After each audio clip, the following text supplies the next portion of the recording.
Yep, Rock and roll. that's how we start things. Hey guys, welcome to Babe Talk. Hey, welcome to Hey, Babe Talk. What's up, welcome to babe? Babe Talk. We got Long Island in this mug, right? True, right, true. Yeah, I don't know if I represent all of Long Island, but I'm a very small part of Long Island. We got one dude from Long Island. Got one dude from Long Island. What kind of hype shit is that? Like, if anyone says like, "Yo, are you king of where you're at?" You're supposed to go like, Yo, I play. my Padawan, like. I play in an emo band. I'm not a hype beast. True. Yeah, but you know what? You are in an emo band, and that emo band is called Depressant. And this is Matt from Depressant. Hey, Matt, what's going on? And a lot and so little at the same time. Wow, that's really deep and profound. Nothing that I want to talk about though. So refrain from asking me questions. Refrain from asking you questions. Boy, we're gonna have a great show tonight. I'm just here to listen to you and James bicker at each other. Honestly, it happens more often than you would Oh think. well, that's as it's not supposed to. Alright. Speaking of people named James, that's my co-star's name, and that's him right there in the blonde. Hey, what's up? Not to be confused by me, who now has blonde in my hair. I am an Instagram filter today, apparently. So. yes, Kelvin.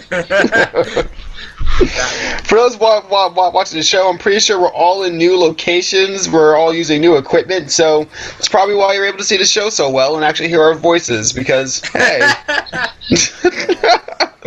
because we're not using our own equipment. It's not wrong.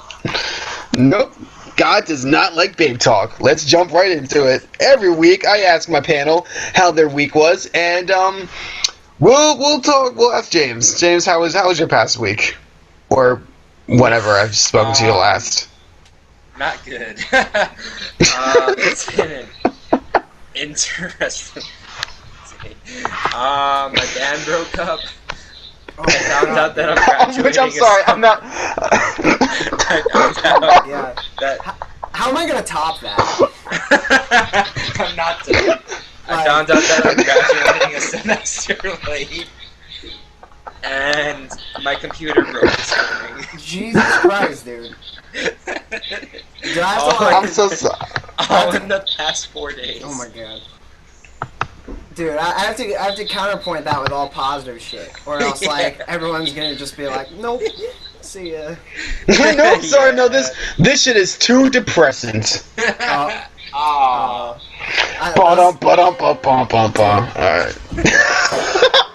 Yes! Oh my Yeah, god! baby. I have a live band now. I feel like Jimmy Fallon, except they won't ever allow black people on late night TV.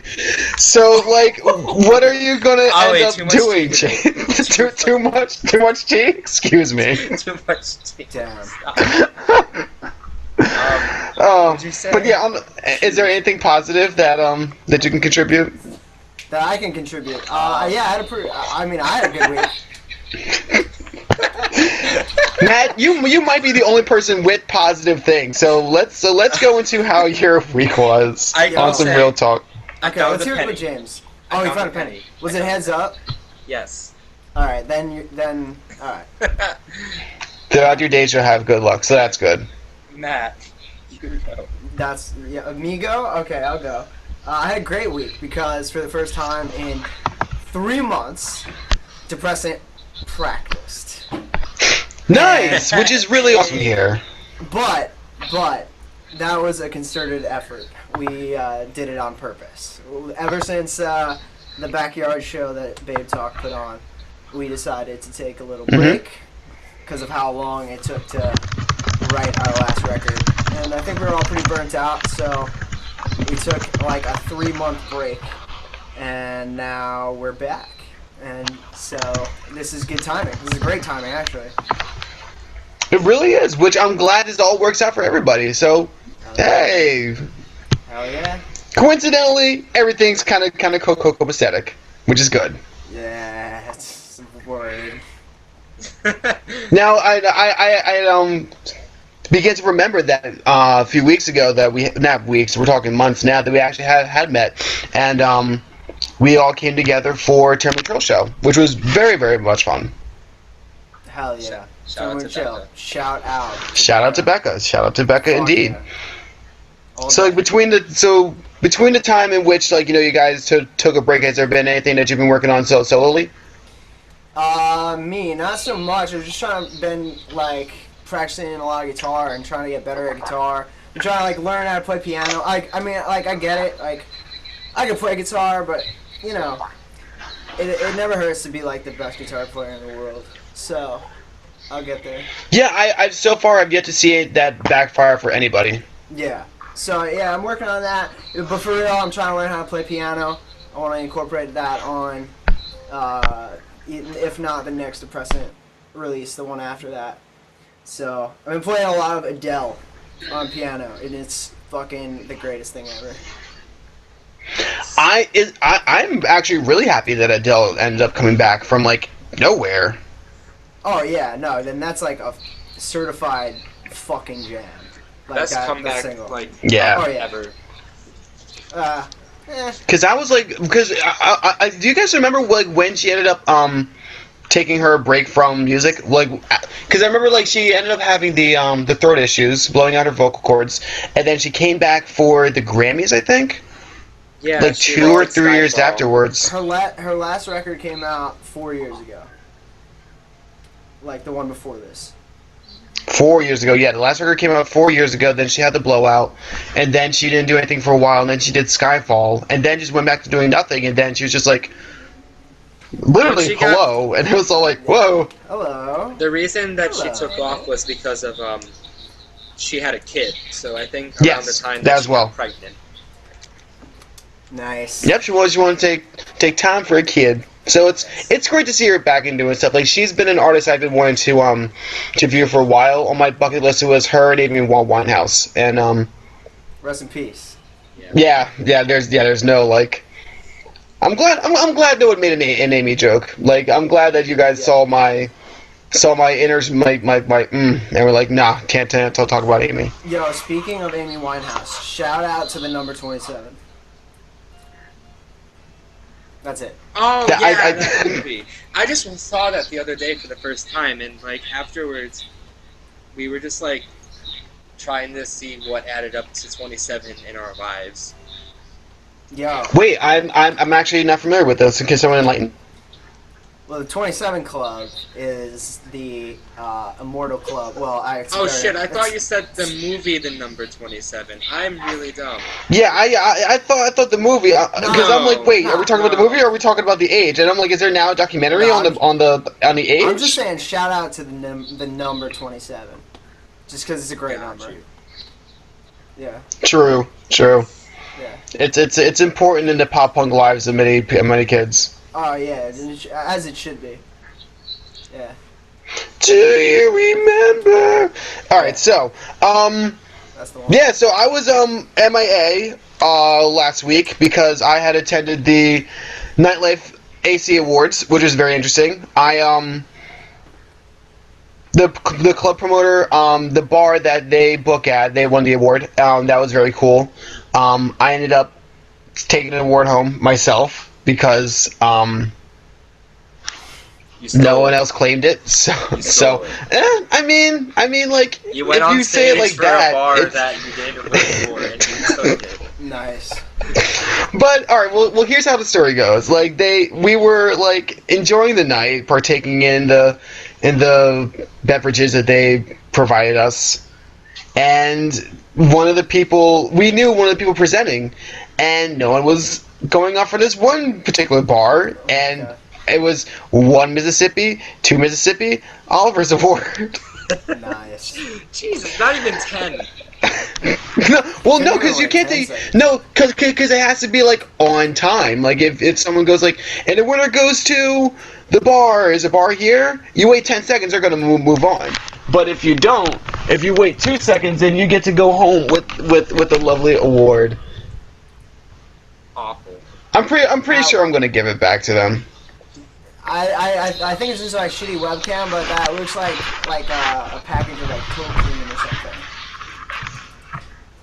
Like anti-fungal cream. What? This what? Yeah, Anti- yeah. Yo, just like put it up for a second. Let the audience see that shit. That looks like you know that shit. You would find that shit hanging in CVS. Yes. You know like what I'm chapstick. talking about. Yeah, It looks like a chapstick. Like chapstick, James Ross. Like the chapstick container. Yeah. Yo, they're sold in the Long Island water because I don't know what y'all on. Yo, I am drinking water right now. This is Poland Spring. They asked me to talk about their water for a couple minutes.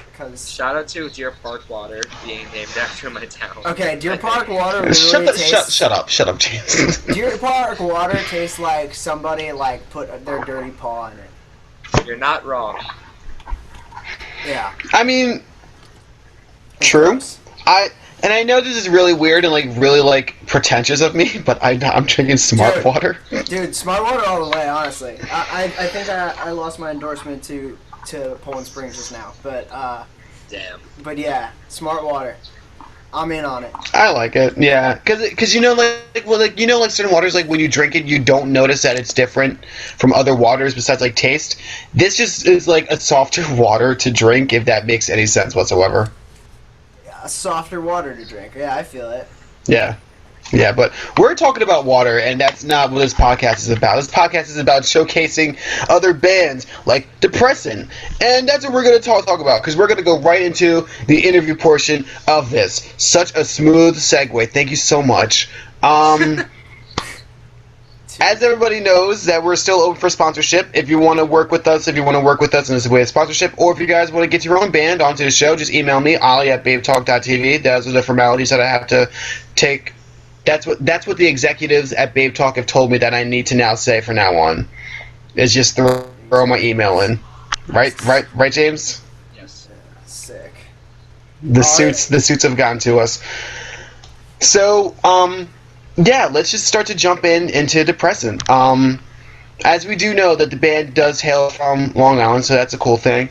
But to those that aren't familiar with the band, Matt, if you can give your position in the band and also a brief history of the band, we'll start to get some questions answered. Yeah, cool, man. So, yeah, we're called Depressant, and we've been a band for, I guess, 3 years. I play guitar and I sing, and I help write the songs that come out and you get to listen to. Mike and I have been playing music together since freshman year of high school, which was 10 years ago. So I've been playing music with Mike for 10 years. Wow, that really is crazy.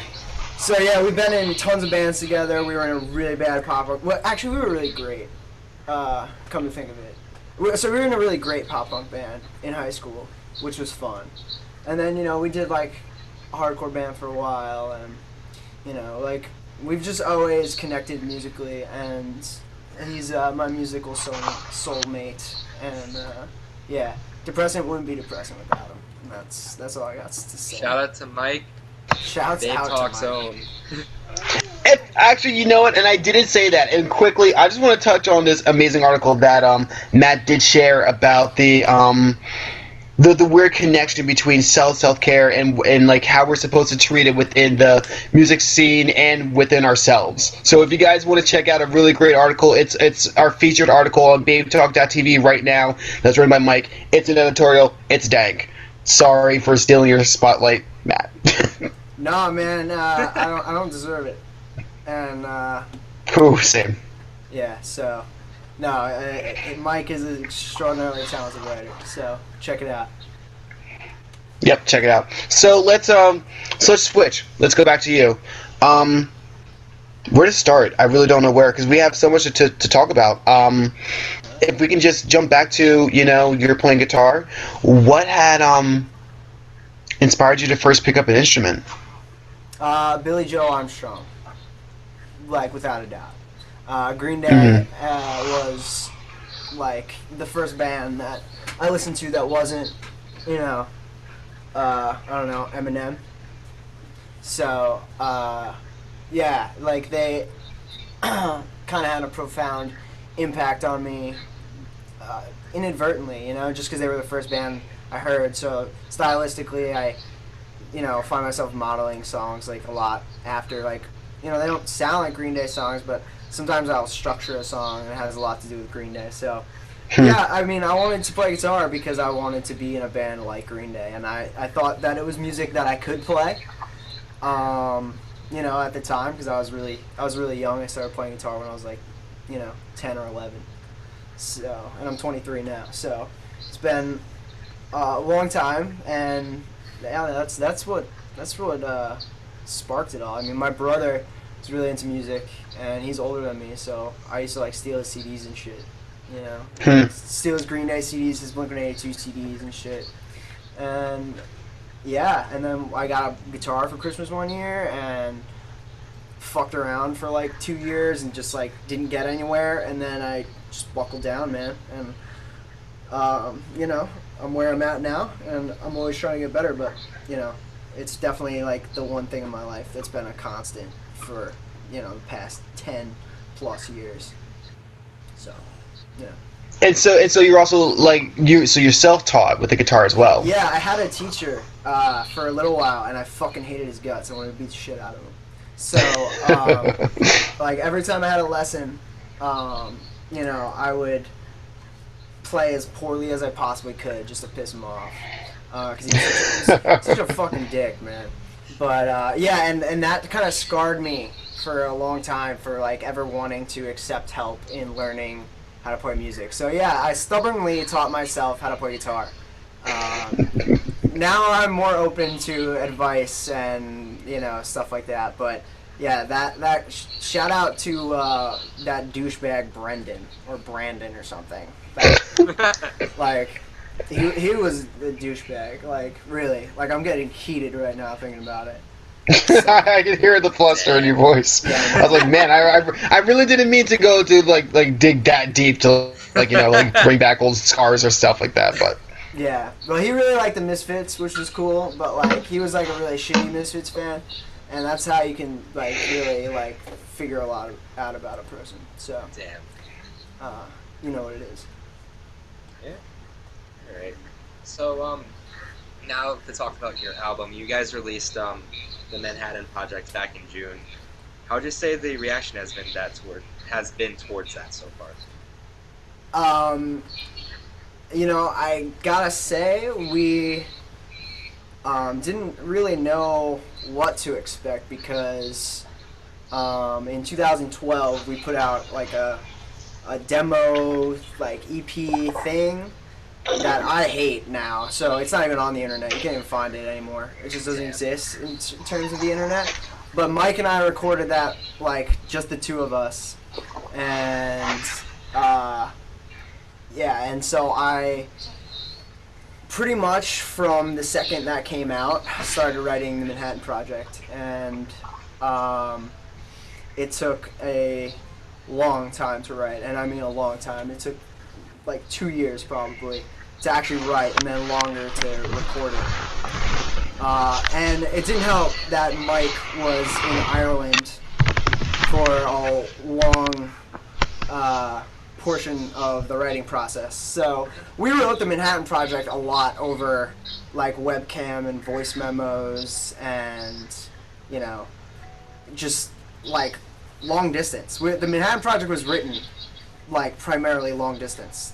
And it wasn't until he got home that we started like really like grinding the songs out with the other two guys in our band, and so it took a lot out of us, and it's like, got a lot of personal content on it, which took a lot out of me emotionally, and I think that physically and just mentally the whole process took a long time, and it took a lot out of us. So we didn't know what to expect in terms of a reaction.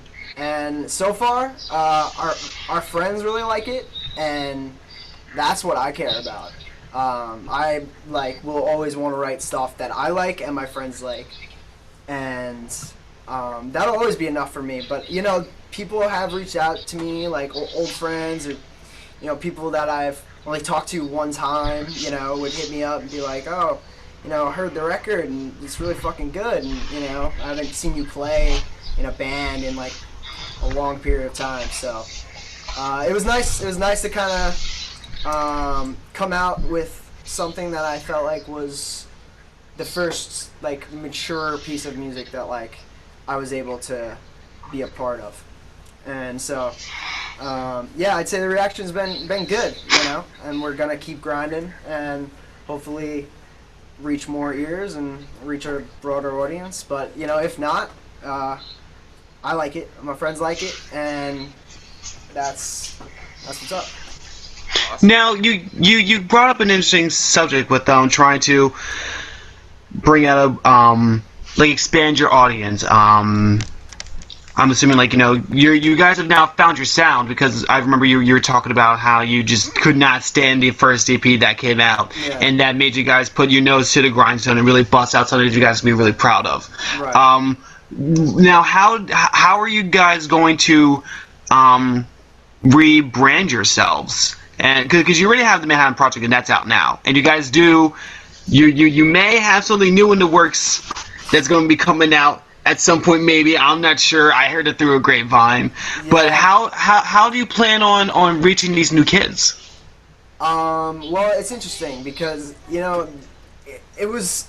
I will say that it's been a lot harder to get just even on local shows than we originally anticipated. I guess we kind of just figured we'd put the record out and a good amount of people would just hear it because we put it out. And I took a lot for granted the fact that just because it's out doesn't mean people are gonna listen to it. And I think that's been the X factor, is actually getting people to listen to it. I think the people who have heard it have given me some positive feedback and have expressed at least interest in it. But not as many people in general have heard it. Just from Bandcamp, you can check and see how many people have heard it and stuff. And it could be better. And I think that I tried reaching out to a lot of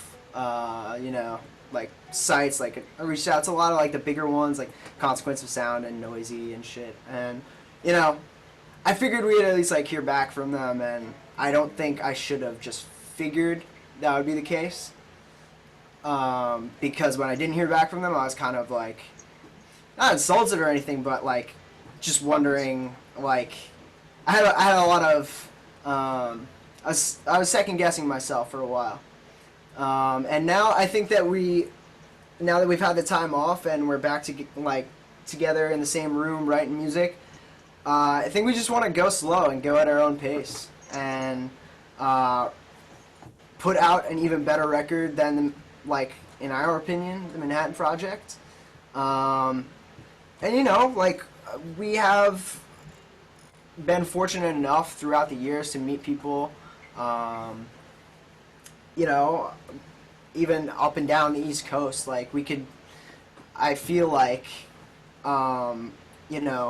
go on, not a long tour, but we could put together a week-long tour for ourselves, and I think that that's something that we'll be looking to probably do.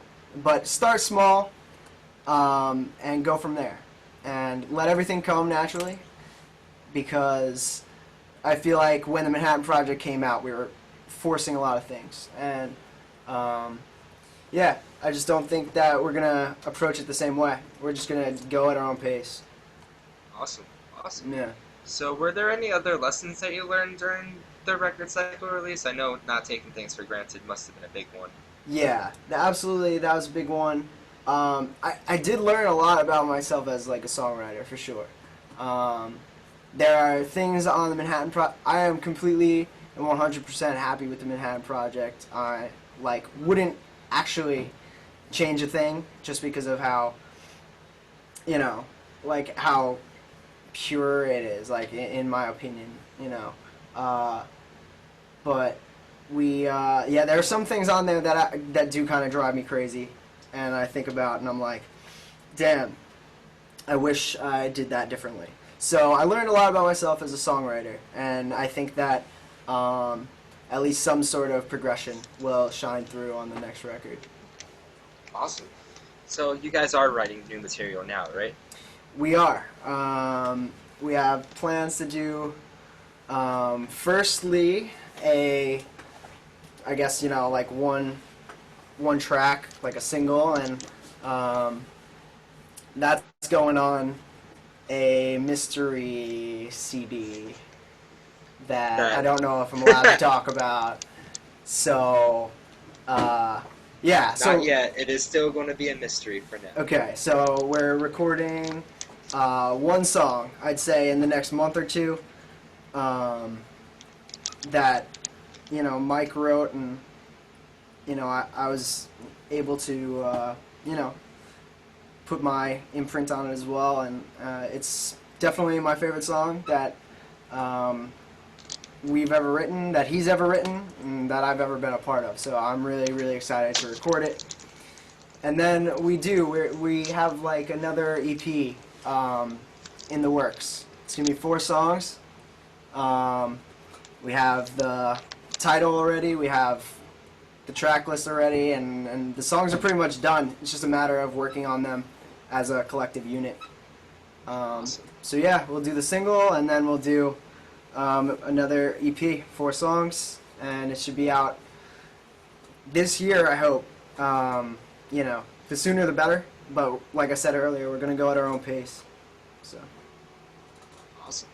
So, what can we expect from the new sound that you guys have? Like, what can fans expect? Is it going to be similar? Is it going to be like radically different?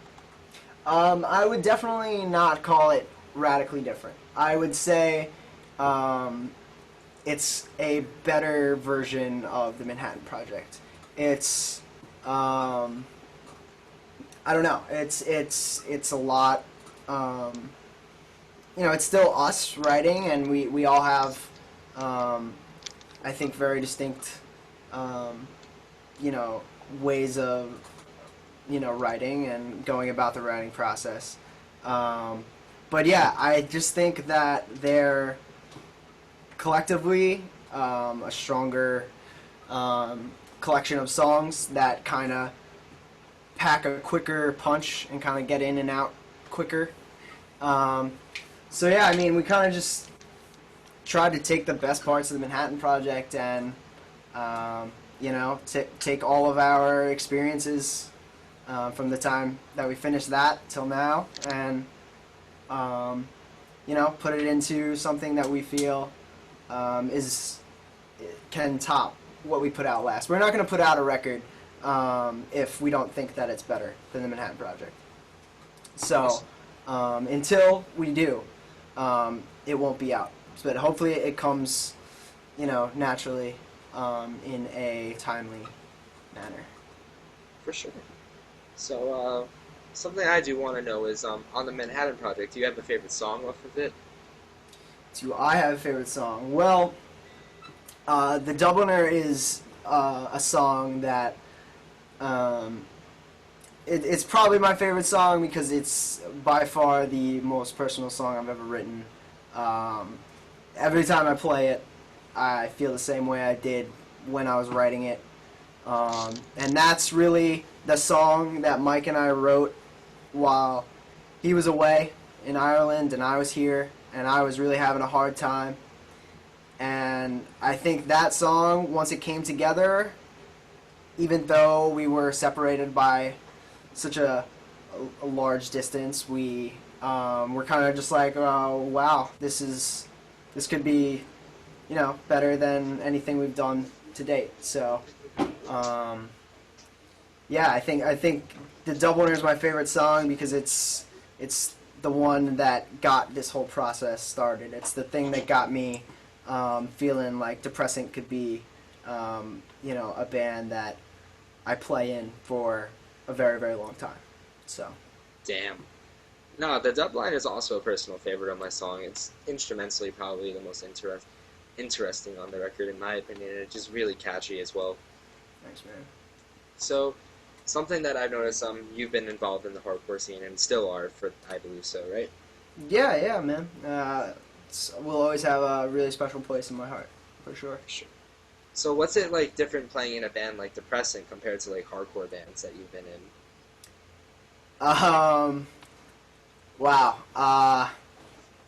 I guess it's not really much different. Because the Long Island scene is, you know, full of a lot of people who like a lot of different kinds of music, and I feel like I see a lot of the same people at hardcore shows as I do at Story So Far show. Like Yeah. it's like very fluid, the Long Island music scene.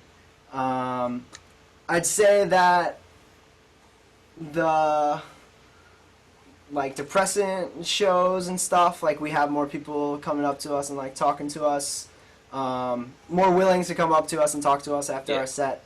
And hardcore, it's a little less like that. It's a little less friendly, but it's not a reflection of anybody or anybody's behaviors. It's just different because you're in a different mindset when you're at a hardcore vibe. show. Yeah, you're just kind of you're there. You're just pissed. You don't want to talk to anybody. I get it.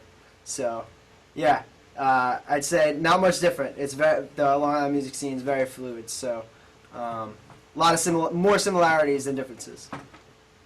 Awesome. Yeah, no, like, I can definitely confirm that the Long Island scene, you have some people going to, like, one through your show, and then you'll see them at, like, Foundation or Malfunction or some shit. Right. Yeah. So, what are some milestones that you hope to achieve with Depressant? Shit. I can't hear you. Okay, now I can. Can you say that again? Sorry. What are some milestones you hope to achieve with Depressant? Some milestones. I would like. I don't know. I really do like the idea of traveling and playing music in other states and stuff. But more recently, I think I just want to do whatever it takes to keep it going for as long as possible, because the 3 months that we didn't play, I felt, really like there was a huge void in my life. And I can't see myself without Depressant, and I have no interest in seeing myself without Depressant. I think my biggest milestone would be to keep it going as long as I possibly can.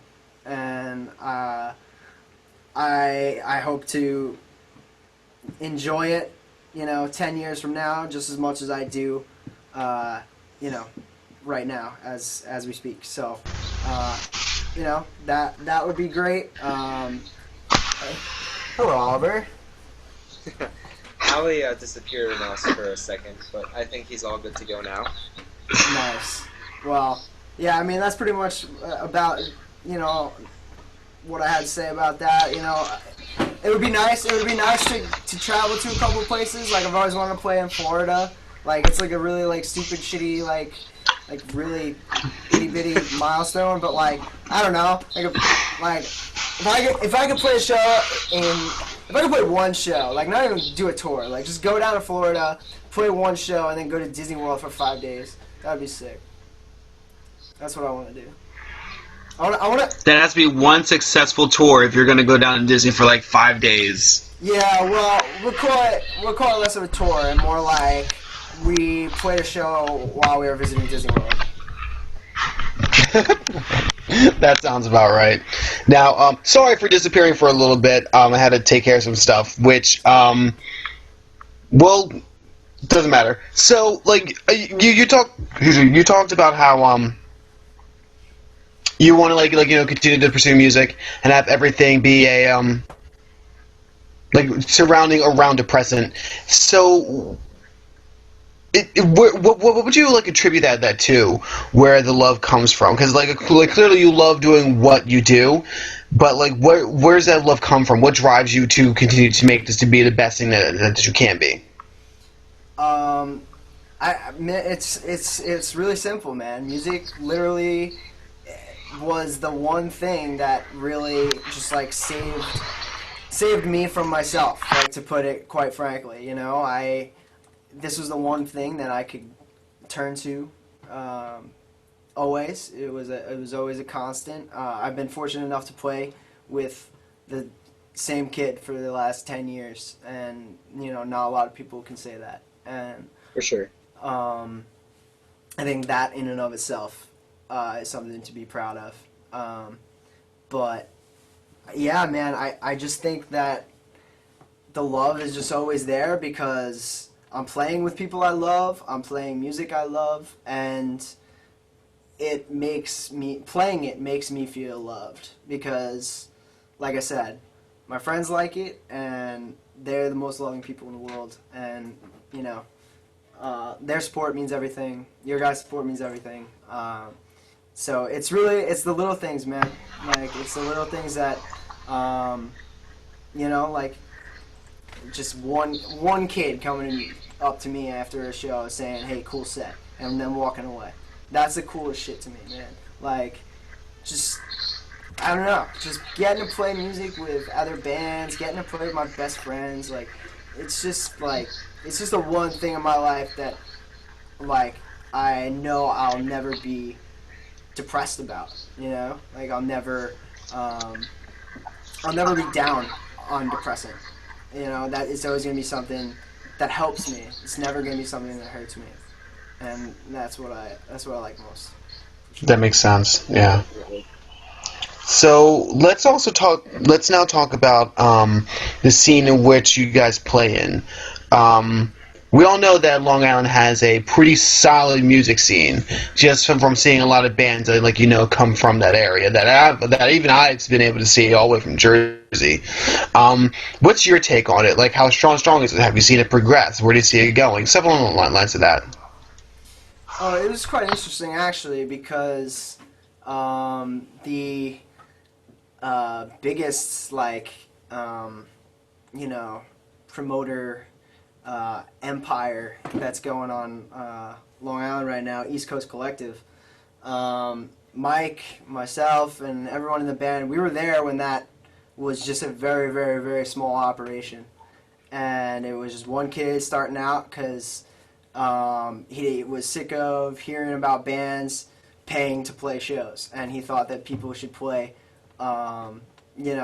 should be able to play their music for people for free and not have to pay for it.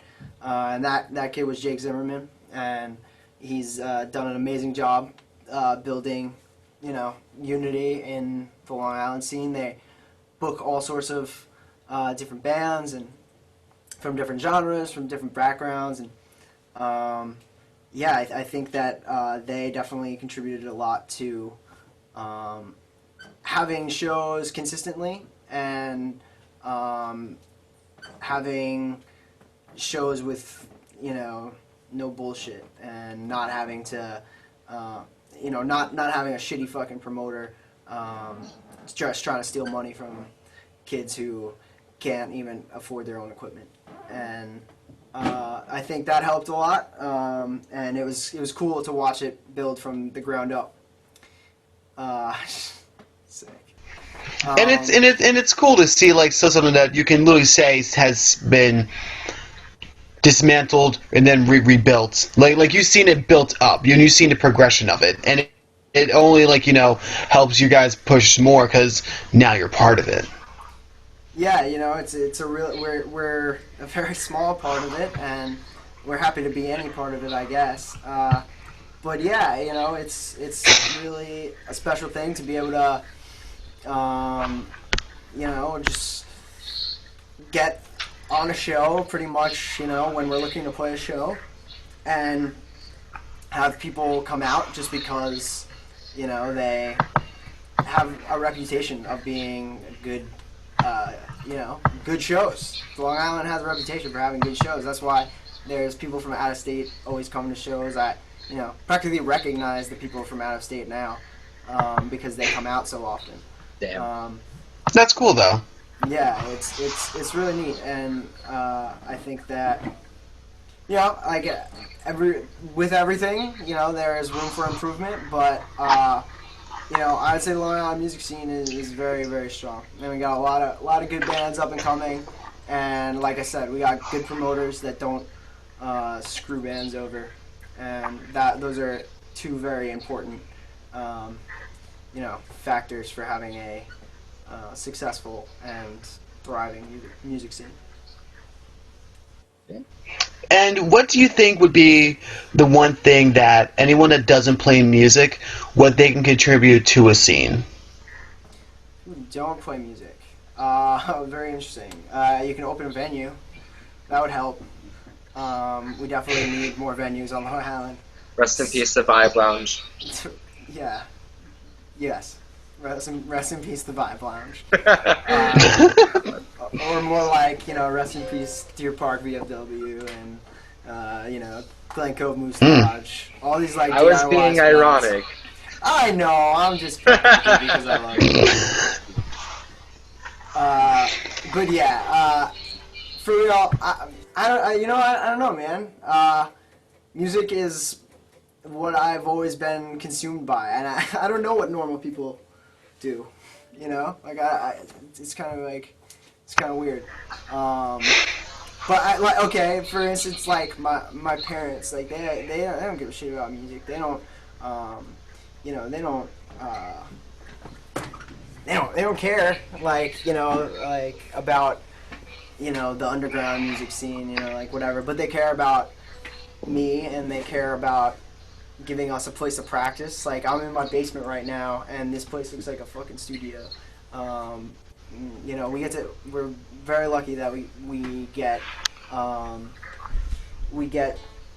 that kind of support from our family, and I think that's probably the thing that you can contribute most is just be an open-minded individual and support people who like different things. Like, I've liked hardcore music and really heavy music for a long time, and I would sit in the back seat of my parents' minivan listening to Slipknot, and they could hear it all right front, but they wouldn't say a word.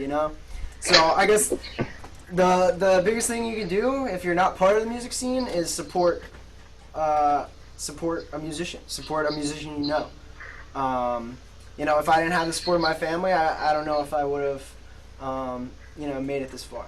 I don't know if I would have kept going. So support musicians just because they're musicians, and it's not an easy gig, man. It's really fucking expensive, and but it's worth it. I would never say it's not worth it. It's 100% worth it. Nice.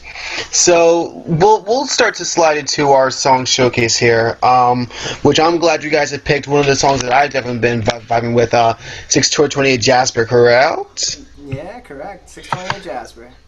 All right, so let's delve into a little bit of the song and what it stands for, and then we'll go and we'll play the jump for the kids, Yeah, that would be tight. But 628 Jasper is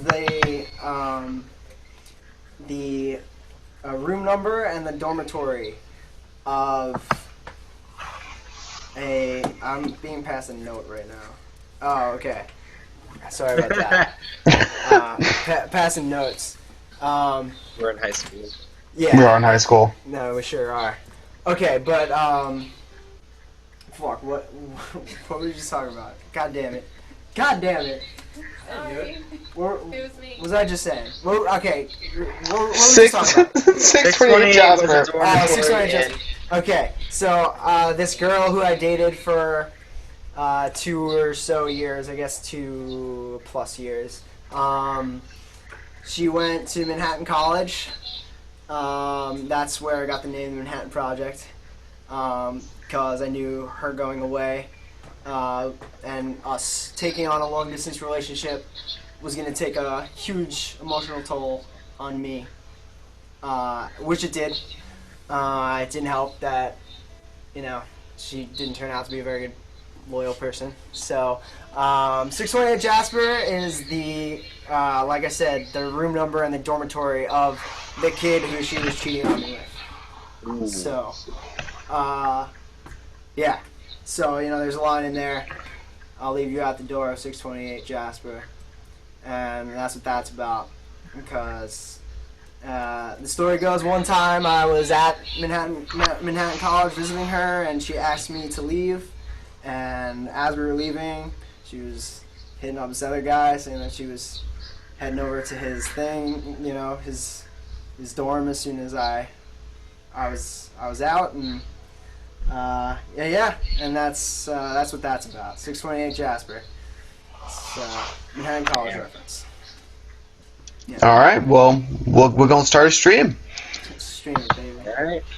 All right, we're gonna click play. 628 Jasper off of Manhattan Project by Depressant. Right off the top.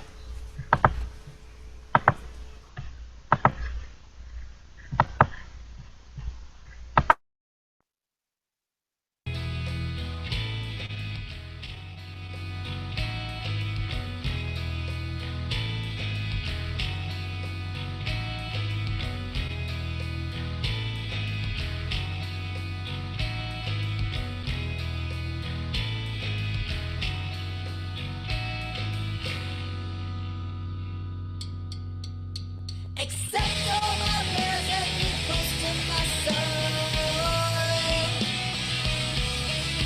Absorb me of your love and erase every trace from you. I recognize. Wait for the victim of our stars born. All of my wishes I wish to resign because sunshine. Never really mine. Now there's nothing of you left to find.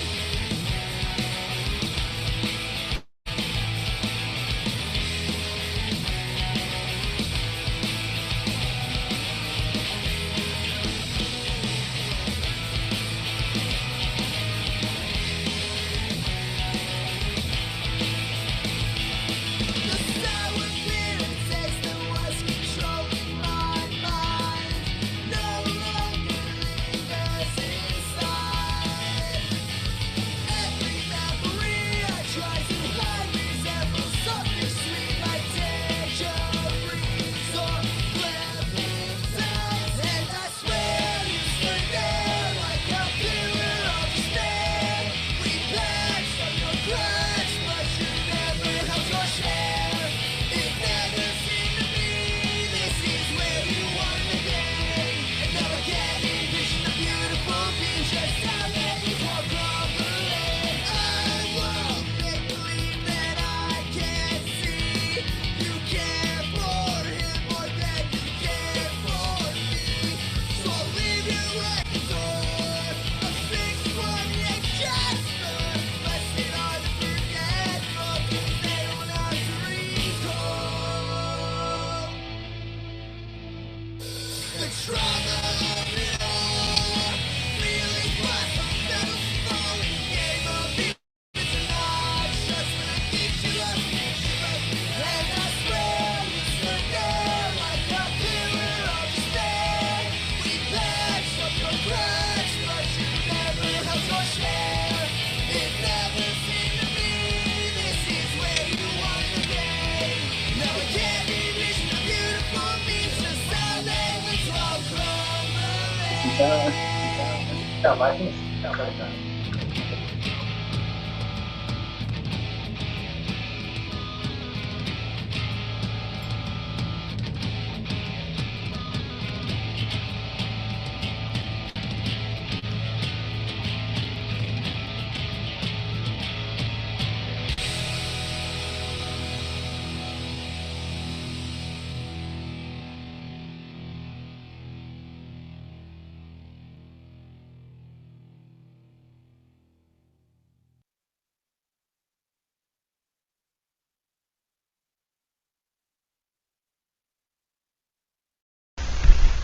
right.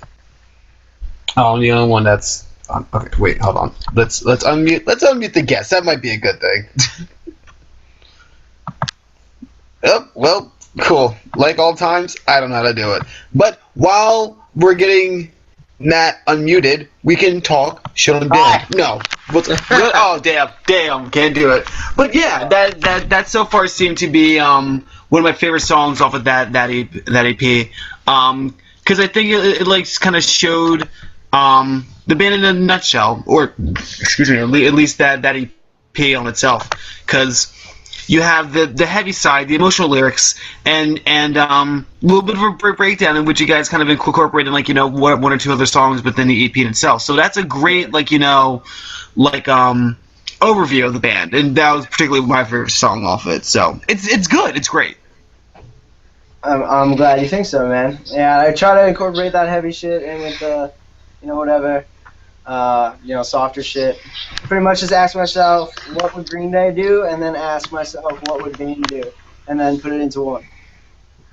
Nice, and that's a good way. Like they're both pretty. Well, Green Day is a little timeless. Bane is a little bit more niche, but like for both of those fan bases, they're loyal, they're hardcore, and it's a great thing. So that's the showcase for Depressant, and that's a great thing. So let's give a hand for that. Woo! Woo! Wow, that was the. Silent claps all around. Just silent claps all around. So like, what's the next? Wait, what are we gonna do? You gotta get. I gotta get the threes in there. Yeah, Steph Curry with the shot, baby. It took me a second. I'm like, wait, excuse me, what? Number 30. But perfect. But Steph Curry with the shots, man. It's all good. It's all good. It's all good. See it on the flippy flop. I think you got it. But what's next? So what's going to be the next thing that you guys are going to be working towards on a short term level? Like, what can we expect to see from Depressant very shortly? Very shortly. Holy shit. Okay, well, we're playing a show next month at Mr. Beery's, which is a venue only like 2 towns over from me that I've never played. One of the only venues that's like in the close proximity to my house that I've never played. So that's gonna be interesting. There's a new band from Long Island called Starving Arts. They're gonna be on it, as well as my friend's band from Massachusetts. He just started up a new band. He'll fucking kill me if he knows that I am blanking on the band name, but you'll totally hear a lot about that show soon. And then we're going to go into the studio and record one single, I'd say no more than 2 months from now. Nice. So you guys are going to stay consistent, put out some music. Yeah, we're going to have that one track, and then we're also working on an EP as well. It's going to be 4 songs. I said on James before, we got the title, we got the track list, we got everything locked and loaded. We just gotta, get in the same room together and practice and grind it out, and we'll make it happen. Make it happen indeed. So that's a beautiful thing. So again, back from Depressant. Thank you so very much for coming on. Hey man, thank you for having me. So as far as we know, and this might change, next week we don't have a guest. However, I would keep my eyes peeled because we might try and make up for some lost ground. Because we all know that Google Plus loves us so very much and does not want to see us flourish at all. So we might be playing catch up with some guests soon. Keep an eye out. Sneak peek, we're actually going to be having our radio program. That's actually going to come out on time in March. If you guys want to hop on that, send me an email at ali@babetalk.tv. Sponsorships, we still working alongside some kids. We can exchange some deals. Send me an email. If you want a review on the site, talk to James at babetalk.tv. And go check out Mike's piece that is on Babe Talk currently. It's pinned to the site, so you can't miss it. It's a great thing. It's an editorial piece which we love to showcase when we can. James, anything more that we're gonna add? No, that's it on my end, I think. I got one thing. Shout out to Steph Curry. Shout out to East Coast Collective. Shout out to Soda Bomb. Shout out to Pedalhead. Shout out to Babe Talk. Shout out to Terminally Trill and Becca. Yo, shout out to Terminally Trill and Becca. But mostly shout out to Steph Curry. Mostly shout out to Steph Curry. Yeah. with a shot. So, all right, guys. In the words of someone somewhere, stay trill, be cool, and be kind to yourselves. That's the new sign off for Babe Talk. Be Awesome. kind to yourselves because reasons. We'll see you guys at some point in time. Good night, everybody.